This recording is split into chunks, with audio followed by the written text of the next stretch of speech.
I want to begin my remarks by indicating that there is a large population of Canadian Forces members in Dartmouth Coal Harbour, a large population that I hear from on a fairly regular basis on a number of different matters as they relate to community volunteer activities, as they relate to what's going on at the market, as it relates to our support as the official opposition for a proper procurement process to make sure that our Canadian Forces, women and men that are being asked to serve on behalf of this country are provided with the equipment, the best equipment to enable them to do their job in a safe and effective manner.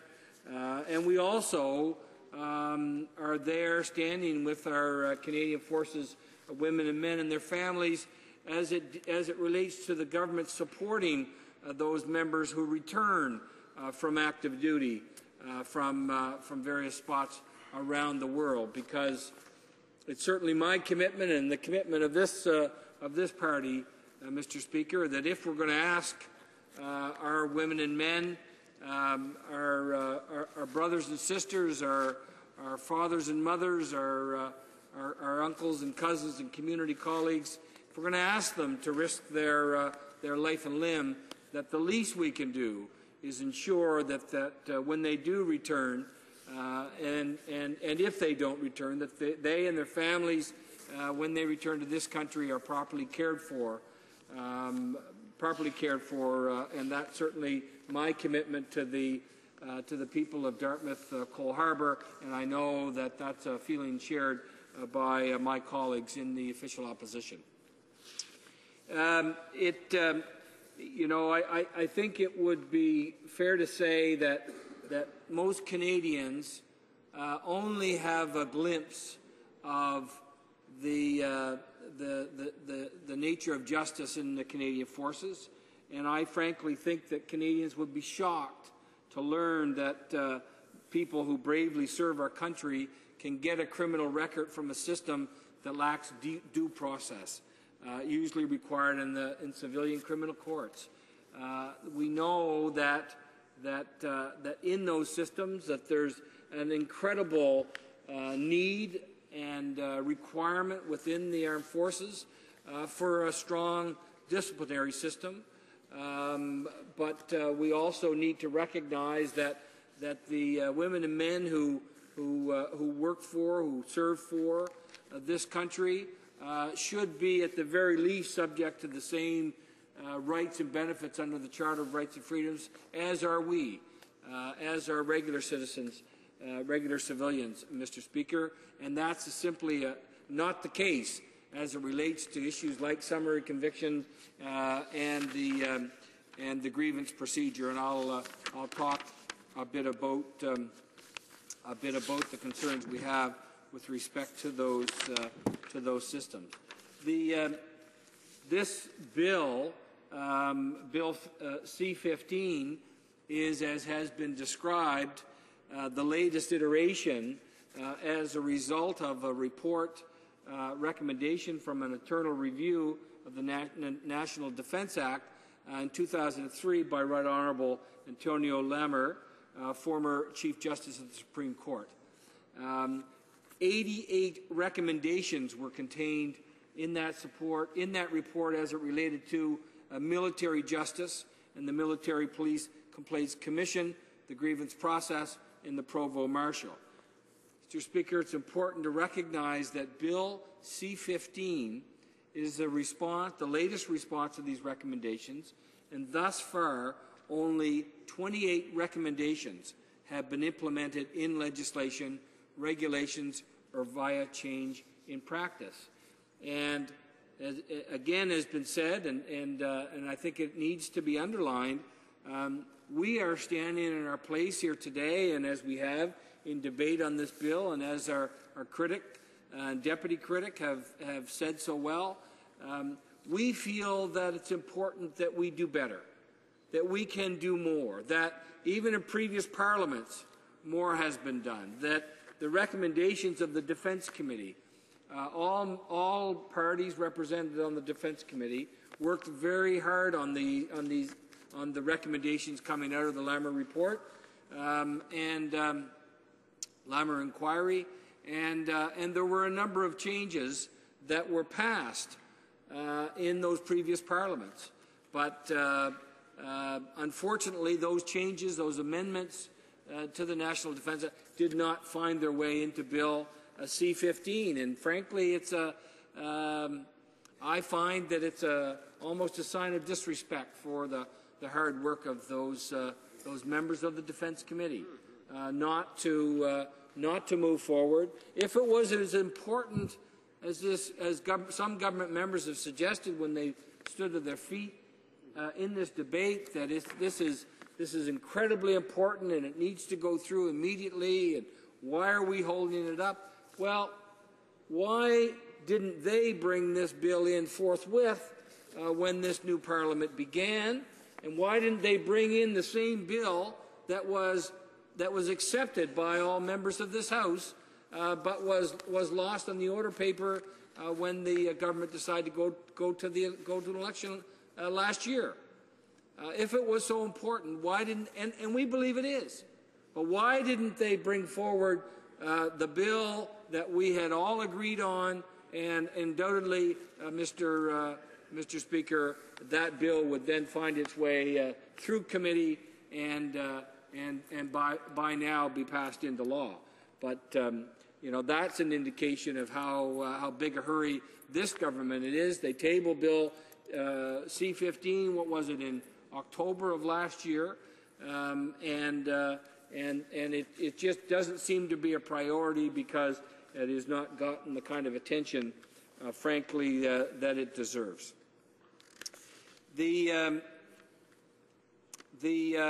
are other important amendments that were passed at that committee stage, Mr. Speaker, that include the following: the authority of the Chief of Defence Staff in the grievance process, and I'll speak to that if I have any time at all, but it's specifically responding directly to Justice Lammer's recommendation, and it relates to the ability, the authority of the Chief of Defence Staff to be able to levy a financial award of one shape or another.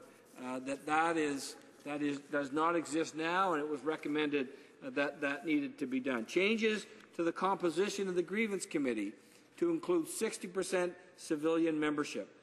Right now, the Grievance Committee generally consists of Canadian Forces members, often at the officer level, or at the very least recently retired Canadian Forces member. That needs to be changed to bring in some greater external oversight. Thirdly, a provision ensuring that a person who is convicted for an offence during a summary trial is not unfairly subjected to a criminal record. That's a serious problem in here, Mr. Speaker. The summary trial system needs to have some of the Charter of Rights and Freedoms provision brought into it, so that it's not as onerous and as damaging potentially a system as it is right now on the future of many of these women and men in the Canadian Forces. I see you've indicated that my time has come to a close. I just want to say that this is an important issue for us, an important issue for the people of Dartmouth-Cole Harbour. We want to make sure that the right thing is done and that the proper changes are made. And I want to thank you very much for the opportunity to speak. Thank you. Excuse me. Before I go to questions and comments, it is my duty, pursuant to Standing Order 38, to inform the House that the questions to be raised tonight at the time of adjournment are as follows. The Honourable Member for Gaspé, Île-de-la-Madeleine, Search and Rescue. And the Honourable Member for Edinburgh and St. George's on Employment Insurance. Questions and comments? L'Honourable Député. The Honourable Member for Quebec. Thank you, Mr. Speaker. You made a judicious choice, I have no doubt of that.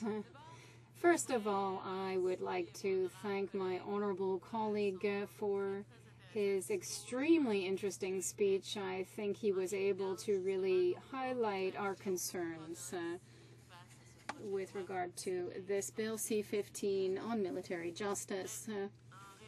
In reality, one of the concerns that is very important is the possibility for an individual to have a criminal record after a process, a trial that is not fair. There won't be a lawyer in a court that won't be truly independent. So we're concerned with regard to this structure. And I also imagine that my colleague knows that the UK, New Zealand, Ireland, in recent times, they have amended their summary trial process in order to ensure that there was fair justice, a fair justice system in place. So why would we deprive our armed forces of these kinds of procedures that could help out in summary trial cases? Well, I thank my colleague, the member from Quebec, for her insight into a key part of our opposition to this bill, which is the summary trial process. That it is something that's completely closed. It's often presided over by a Canadian Forces member's commanding officer. There's no record of the process. There's no appeal process. There's no opportunity for the person on trial or being subject to the trial to have access to counsel, and the penalty may very well be a criminal record, a criminal code violation for offences, Mr. Speaker, and without there being due process. We believe that this is wrong, and I thank the member for bringing that issue forward. Questions and comments? L'honorable député. The honourable member for Longueuil-Pierre-Boucher. Thank you, Mr. Speaker. I, too, would like to congratulate my colleague from Dartmouth, Cole Harbour, and I would like to ask him this question. How, in his opinion, are our soldiers, how do they feel when they saw that parliamentarians had dragged their feet yet again to try to resolve this injustice of having overly strict penalties in this context? Harbour. Thank you. Thank the member from Longueuil-Pierre-Boucher for that question. What I can say to him is that the Canadian Forces members that I talk to in Dartmouth, Cole Harbour, get extraordinarily frustrated from time to time, and they stop me in the market, or they stop me on the street, or come into my office, and we have a conversation about the way they feel they're being treated by this government and by previous governments as it relates to things like returning from fields of battle, when it comes to issues like that in terms of dealing with matters of justice, having the right of appeal, getting an answer from the Minister of Defence. They get discouraged sometimes. I would not say everybody, but I have heard this from members of my constituency, Canadian Forces members. They do get frustrated when the government talks with great relish about how they honour the women and men who fight for our country, and yet they will not move with the speed that they should in order to provide them with the rights and benefits that they are in fact duly entitled.